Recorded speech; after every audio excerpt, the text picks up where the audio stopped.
Released by Platinum Games in the year 2014 on the Nintendo Wii U, Bayonetta 2 was a direct sequel to the popular action game Bayonetta. Directed by Yusuke Hashimoto and written by Hideki Kamiya, who wrote and directed the first game, the game builds on the stylish and masterful combat of the first installment.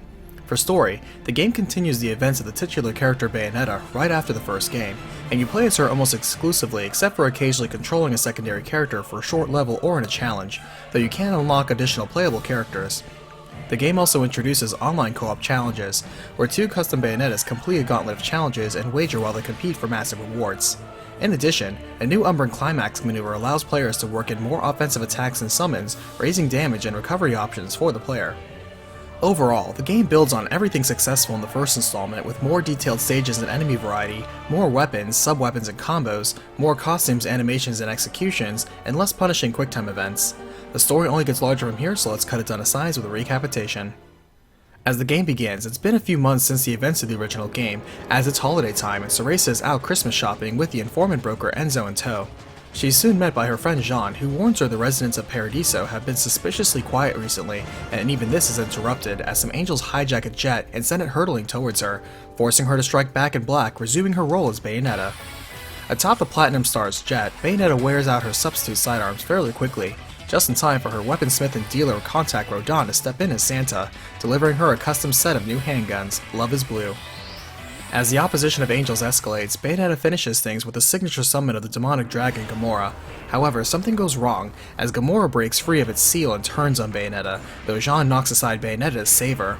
Jean's soul is knocked free and proceeds to be dragged down to Inferno, and though Bayonetta quickly moves to put down Gamora, she is too late as all she is left with is Jean's lifeless body. Taking her body over to Rodin's bar, he helps her preserve it and points out that while Jean isn't technically dead, he doesn't see any way of saving her soul that's lost in hell. Bayonetta thinks to try the real gates of hell for saving Jean, and Rodin states that while he doubts Bayonetta can succeed in that endeavor, if she reunites Jean's Umbran Watch, which is a source of a witch's life, with her soul, it can save her. But she only has about a day to accomplish this. Snatching Enzo and making him take her to the holy mountain of Fimbulventr, he explains it's where the three realities of Inferno, Chaos, and Paradiso intersect, so she can find the gates of hell hidden somewhere there.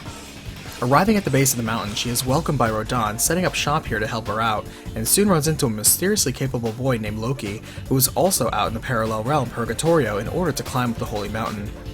After finding they are attempting the same task, they form a temporary alliance as Loki offers to be her guide with powers he says they'll need. Along the way, Luca, another contact of Bayonetta's, arrives on scene, this time in pursuit of the story of the ruler of Chaos, and offers to help Bayonetta out with more information as he learns it. It also comes out that Loki can control something called the Remembrance of Time, and this is part of why the angels are working so hard to prevent him from climbing the mountain. Loki doesn't actually remember why he feels compelled to go to the mountain, only that he must, as he dodges a deadly strike from a new Lumen Sage. The Lumen Sage asks about Bayonetta as he attempts to kill Loki, but the witch isn't too far as she intervenes just in time. The two duel, but while Bayonetta doesn't recognize the Sage is surprisingly an even match for her, able to counter all of her summons with equivalent summons of his own. As they fight, their clash ends in a draw as Bayonetta pulls back for now. As Loki's powers do clear the way for them, an Infernal now stands to impede their progress, which confuses Bayonetta, as she thinks back to how Gamora also turned against her. Moving along, Bayonetta chats with Loki, revealing how she personally spent 500 years not knowing who she was until recently, so she knows how he's feeling with his own amnesia. They run into Luca again, who shares with them part of the story he's researching, the legend of Seer. According to an age-old legend, our world is split into three realities: light, darkness, and chaos. The human world was born from chaos, and all three realities had rulers, with the ruler of chaos becoming known as Seer. At first, Seer was a silent observer whose perception became reality, but grew to pity humanity's lack of free will. So, he split his power into two and entrusted them to human instincts, the right eye of light and the left eye of darkness, and thus humans were now free to choose and determine their own destiny. The inheritors of the Eyes of Seer had been granted the powers of creation, and Bayonetta catches that means the eyes of the world that are controlled by a Lumen Sage and Umbra Witch. However, the right eye was lost when the last Lumen Sage, Baldur, Bayonetta's father, was killed in the last game. Since then, the balance of power has been off and the fate of the world remains to be seen. The closer they get to Fimbulventr, the larger the angels that stand in their way are, though their progress is being witnessed by a strange man who now looks to intervene more directly. Bayonetta and Loki now begin learning how to work with each other, as they're swept away by a giant demon, and she must now duel the masked Lumen Sage again in order to free Loki. Again, they are too evenly matched, but Loki manages to sneak an attack in, cracking the mask of the Sage and revealing he bears the right Eye of Light, which explains why he's so balanced against Bayonetta. Edging out an escape again, Bayonetta and Loki overcome a collusion of Infernals and Angels alike before making it to the true gates of Hell. Loki feels his contributions are over and begins to walk away, but they are both halted by the Lumen Sage again, and this time the Observing Man. The Observer, called the Prophet, hovers before Bayonetta, claiming he's here to reclaim the eye she has, while the Lumen Sage unmasks himself only before Loki to remind Loki of the terrible past he's forgotten. Both duels clash, and the Prophet deems Bayonetta unfit to wield the left eye, showing her a glimpse of his power, which is to show the true events of the past as they really happened. She then sees her father Balder defending her mother, as it turns out he was not at fault for starting the clan wars like it was commonly believed. Instead, he was manipulated in a scheme that would destroy both the sages and witches, freeing both eyes and allowing the eyes of the world to be claimed by Jubileus, the boss of the first game. Bayonetta then sees her mother take a fatal sneak attack meant for Balder by someone that looks like Loki, right before Bayonetta herself discovered her mother. As the Prophet and Sage are focused on Bayonetta, Loki uses his cards to open the gates of Hell, forcing the Prophet to pull back and allowing himself, Bayonetta, and the Sage to be dragged into Hell. Coming to, Bayonetta sees she's running out of time to save Jean, and barrels through deadly sins where she's surprised to run into Rodan, who tags along for his own reasons. She runs into the demoness Alron, who has claimed Jean's soul down here and has a personal grudge with Madame Butterfly that Bayonetta has formed a pact with. With her own flamboyant fighting style, she attacks Bayonetta, but is no match for the Umbra Witch, even after revealing she's draining Jean's soul for power. Defeating her ascended form and tearing Jean free, Bayonetta is about to land the finishing blow when Rodan smoothly steps in, reminding her to stay focused on reviving Jean. She does so just in time, as Jean's soul is saved and she rises up to return to her real body. Meanwhile, Rodan reveals his true business here, which is sealing Alron inside a weapon to form a powerful addition to his arms business.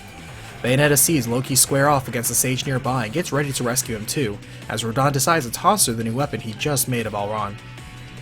Just in time, Bayonetta saves Loki, who gets knocked unconscious, and after a scuffle, the Lumen Sage tears off his mask to reveal he is in fact a younger Balder.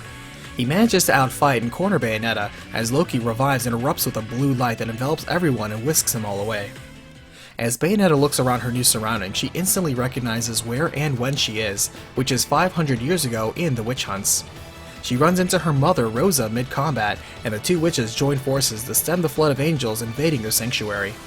Finding and piloting some Umbran armor, they charge the battlefield, as well as the aerial threats above as enemy resistance escalates. She soon dodges a deadly strike from a lookalike of Loki, named Lopter, who explains he's here to reclaim the Eye of the World by killing Balder and Rosa, as the other him escaped to the future and he cannot let him have them. Bayonetta stands in his way, but Lopter easily beats her aside and continues on his way. Meanwhile, back in the modern age, Loki stumbles out of Hell, now regaining his memory and remembering everything, but weakened as he collapses before Luca, begging him to take him to Fimbulvent else the world will end. Back with Bayonetta, she runs into the original Balder from the past, as they both enter just after Lopter has killed Rosa. Balder is distraught, and Bayonetta points out to Balder, Lopter, not Loki, killed her, and the difference is the symbol on their forehead. With the moonlight magnifying her powers, she opens a portal back to the present and urges Balder to join her. Back in the present, they are picked up by a revived Jean, and young Balder wonders how Bayonetta knows his name. Moving on, Jean flies them towards Fimbulvent at Mach speed, while Balder and Bayonetta team up against the encroaching mob of demons and angels standing in their way. At the same time, Lucas succeeds in delivering Loki, but the Prophet is there waiting for them, who turns out to be an older Lopter. As Bayonetta and Balder catch up, all pieces are in place for Lopter as he offers Balder the chance to strike down Loki as revenge for Rosa. However, Balder remembers the identity of the true assassin and strikes back at Lopter himself. Pushing them all away, Lopter explains he and Loki are two halves of their true self, and Loki was the half that said humans should awaken to the truth of their own existences. Once split, Loki was also the one that got to keep the sovereign power to control the eyes of the world, and wanting it for himself, Lopter attempted to take it, though Loki then escaped 500 years into the future. Waiting all this time, Lopter has gathered strength to now take the sovereign power and return to his throne as a Seer, god of chaos. He seizes the right eye from Balder, who lashes back fruitlessly, and now turns to Bayonetta for her left eye. Even her most powerful summons are smashed easily, as Lopter snatches Bayonetta, saps the left eye from her, and completes the power of a Seer. Seemingly all-powerful now, Balder stands firm, extolling the virtues of humanity, which bolsters Bayonetta as they stand together again to attack Lopter head-on. At the same time, Loki has a trump card ready, mocking Lopter for thinking the sovereign power was all he had, as he strips Lopter of his power and reminds him the true power of Azir was nothingness, the ability to erase anything and everything from the world, including the eyes of the world. With Lopter now staggered, Bayonetta and Baldur call forth the most powerful summons, Jubileus and Queen Shiva, fuse them together, and crush Lopter.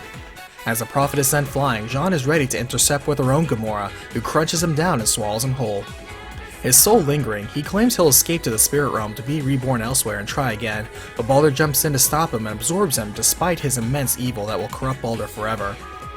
Baldur's fine with the sacrifice as it shows the strength of human will, but calls Bayonetta out by her real name, revealing he knew her true identity as his daughter this entire time.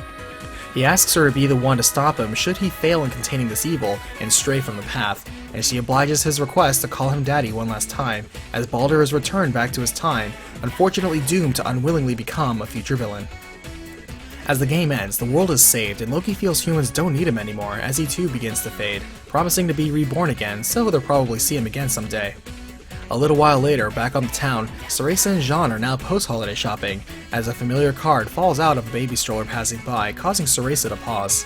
However, the piece is predictably broken as Enzo comes barreling in, hounded by angels yet again, and so the work of Bayonetta continues into the new year.